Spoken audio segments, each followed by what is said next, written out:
பரந்தூர் விமான நிலைய திட்டத்திற்காக நிலம் கையகப்படுத்தும் முயற்சியில் அரசு ஈடுபட்டால் வரும் ஏப்ரல் 15ஆம் தேதி தலைமை செயலகத்தை முற்றுகையிடுவோம் என்று மார்க்சிஸ்ட் கம்யூனிஸ்ட் கட்சியின் மாநில செயலாளர் பி. சண்முகம் கூறியுள்ளார்.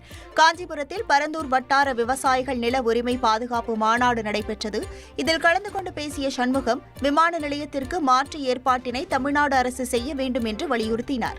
நிலத்தை கையகப்படுத்துவதற்கான பல்வேறு முயற்சிகளில் அரசாங்கம் ஈடுபட்டிருக்கு. இந்த முயற்சிகள் உடனடியாக நிறுத்தப்பட வேண்டும்.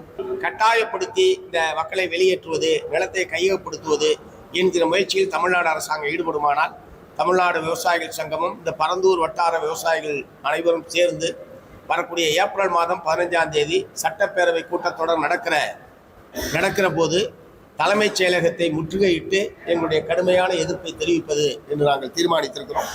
சென்னை வாழ்வதற்கு தகுதியற்ற நகரமாக சில 10 ஆண்டுகளில் மாறிவிடும் என்பதை நாங்கள் எச்சரிக்கை விடுக்கின்றோம். வெறும் வெப்பம் மட்டுமல்ல, இன்னைக்கு சென்னையை ஓரளவிற்காவது வெள்ளத்திலிருந்து காப்பாற்றிக் கொண்டிருப்பது சென்னைக்கு மேற்கு பக்கமாக உள்ள அந்த நீர்நிலைகள் தான். அந்த நீர்நிலையம் அழித்துவிட்டால் சென்னை வெப்பமும் வெள்ளமும் என மாறி மாறி பேடலை சந்திக்கும் என்கிற எச்சரிக்கையோடு தான் நாங்கள் இந்த பரந்தூர் விமான திட்டத்தை வேண்டாம் என்று சொல்கிறோம். அந்த விவசாயிகளும் துறை நிற்கிறோம்.